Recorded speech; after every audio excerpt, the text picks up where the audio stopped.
everyone, welcome to another video. I realised that I don't think ever spoken about my favourite crossbody bags. Bags that I think are actually worth getting. One of these is also new that I'm going to show you. I think some of you may have seen it in a vlog I did a while ago, but I haven't actually formally shown it yet. And the thing is with it, it's my first ever pre-loved purchase that I got from Vestiaire Collective. I've never bought from Vestiaire Collective previously, and the experience was good and bad. It wasn't terrible, but it's worth talking about. The first bag has to be the Chanel boy bag. There are pros and cons to this bag. The things that I hate about it, in this case anyway, is the material this is made out of. I've spoken about it a million times. It's made out of the lambskin and it marks up really badly. Because of the design of this bag, where it's got these quite sharp corners, they're the first thing to go. Doesn't matter how much you take care of this bag, it wears through. I've done loads of videos on it. I have got techniques that I use to improve the condition of the bag, but over the course of time it happens. But the reason why this bag is in here is because it's actually strangely practical. The crossbody bit on it is quite a decent length. I'm pretty tall and I find that sometimes some crossbodies can end up being a bit on the short side, or sometimes they can be a bit too long, but on this it's pretty perfect. You can also double up the strap and wear it just on your shoulder if you don't want to do a crossbody thing with it. But the good thing about it is its return on investment. Because the boy bag now has been around since what, 2012? I think it was 2012. I remember when this first came out, I loved the aesthetic look of it, but I didn't want to rush in and buy it in case it was a bit like, you know the girlfriend bag? Is that what it was called? It was really unattractive and it was something that came out and then they stopped doing it. Or even the Gabriella bag, is that what it's called? I get loads of you asking what I think of it. To be honest, I don't love it, but I think the Gabriella bag could end up going down the same route as the girlfriend bag. I mean, they both to me look fairly similar, but if money was no object and I really like something, I'd go and buy it. But when I buy something, I like to feel safe in the knowledge that I can sell it and get some decent money back. So for me, this is a winner. It looks classic. It looks amazing when you wear it. It's good in this colorway because it goes with so many things. This is the old size large, which is the new medium.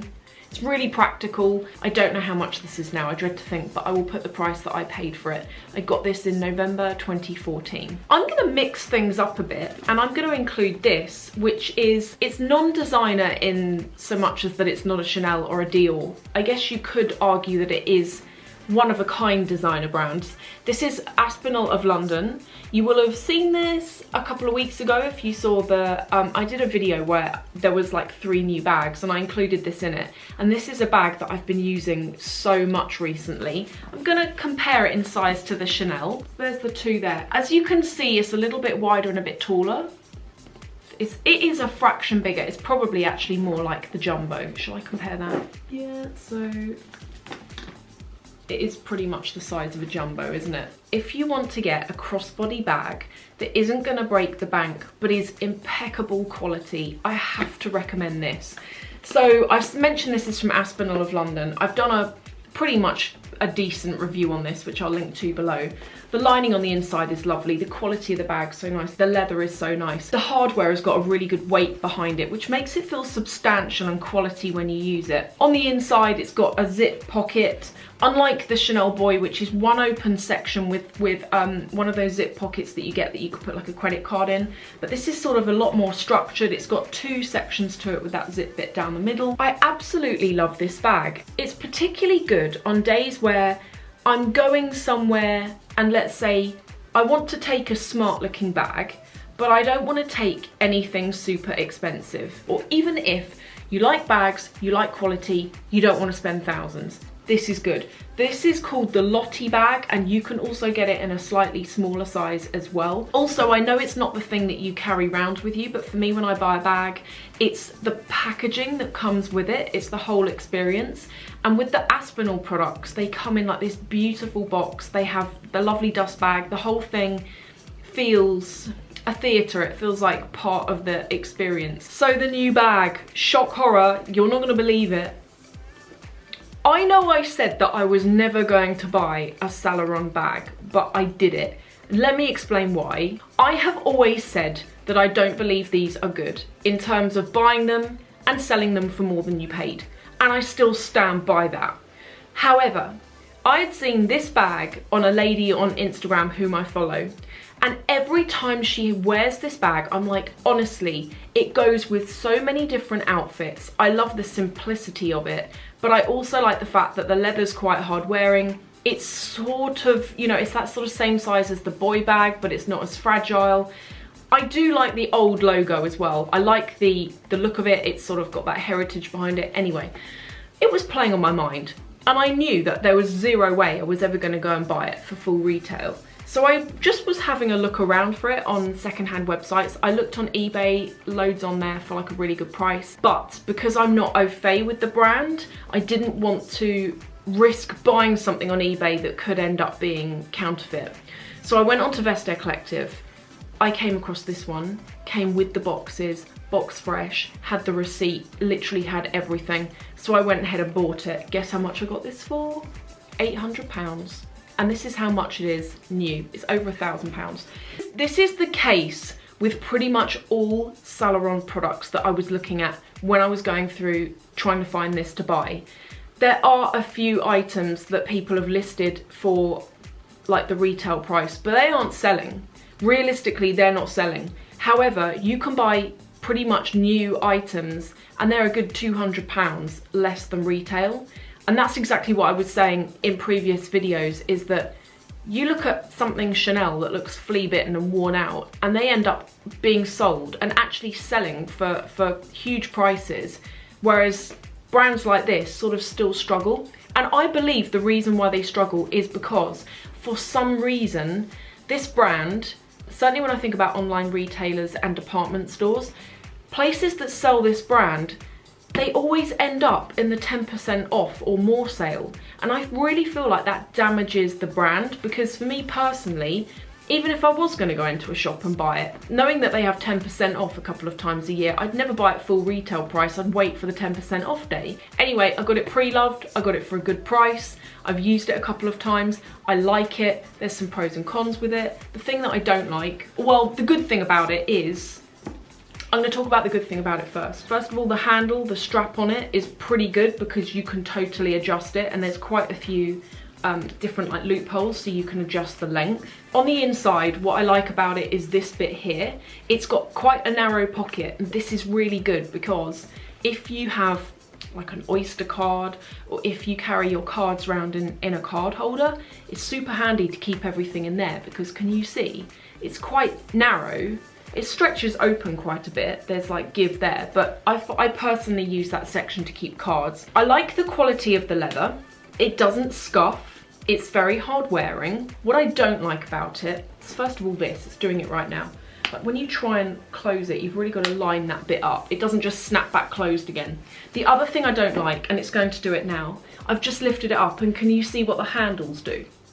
It doesn't, when you lift it up, it doesn't sort of readjust itself. You've got to manually sort of pull the handle in place in order for it to sit straight.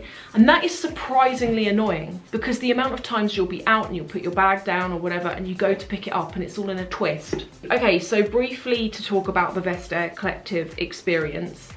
It wasn't terrible, but the thing that frustrated me about it is, first of all, when I was making the purchase, weirdly, I found the website quite frustrating to use in terms of the status update. So after I paid, it felt like ages and I hadn't heard anything. And in fact, it was 2 weeks before I heard anything.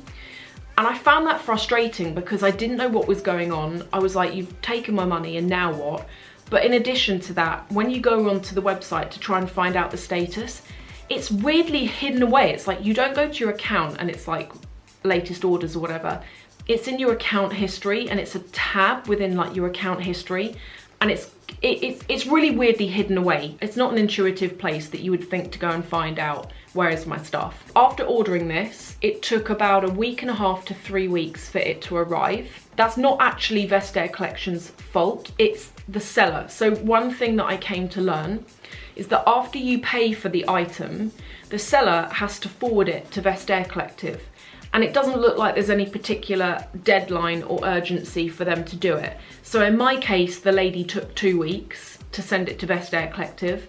Then when Vestiaire Collective got it, it took them around about between 2 and 4 days to turn it around, to verify it, and then to send it out to me. When it turned up, it had tags on it that had been signed by Vestiaire Collective to confirm that they checked it and it was the real thing.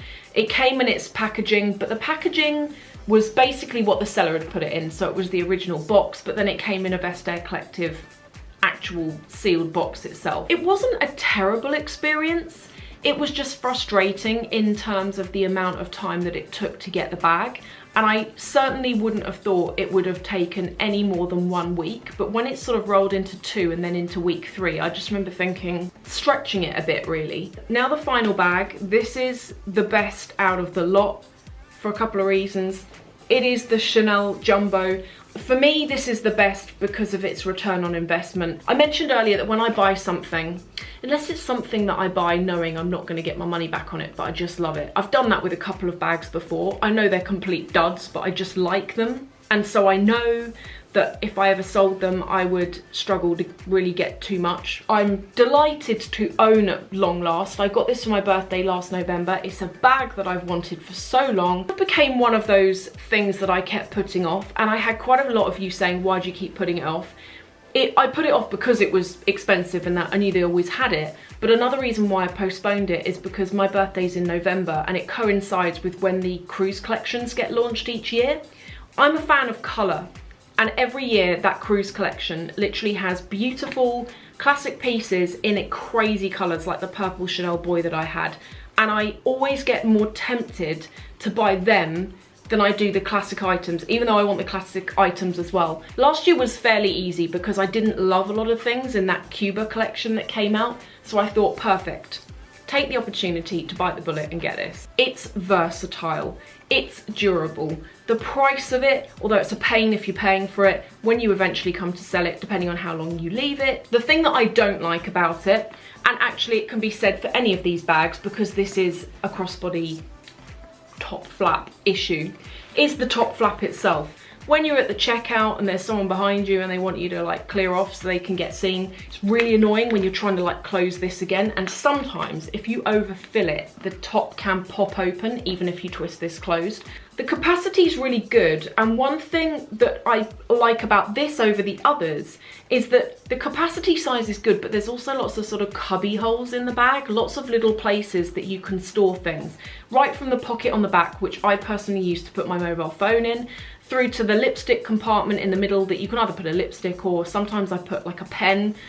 Make sure you have the lid on the pen before you do it. If you could only buy one of these bags out of all of them, I would hands down recommend this. It's an extortionate price, but out of all of them, when it comes to an investment angle and how much you can seek to get back, and it being something that you can pass down the generations, I feel like out of everything, this is the best item to probably go for. Sorry about the side camera, everyone, but before I go, I'm going to do a really quick outfit of the day. These are the jeans that I have been living in recently. They're sort of like, they're girls' jeans, but they look like men's jeans. This top I got from, I think from ASOS.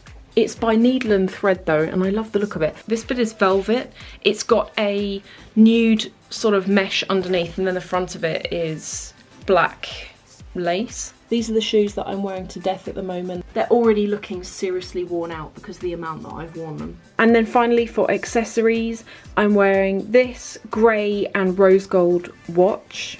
And on the other arm, I've got a pearl bracelet, the T-bar bracelet, which is from Swarovski, and an Hermes cuff, which I'm really liking. And that is everything. I know the ending of this is very informal, but I hope you've enjoyed this video. Thank you so much for watching, as always. If you want to come and join me in another video, I'm going to link to 2 here. And if you haven't subscribed, if you want to, I'm going to put this thing here. Thank you again, and I will see you in the next video.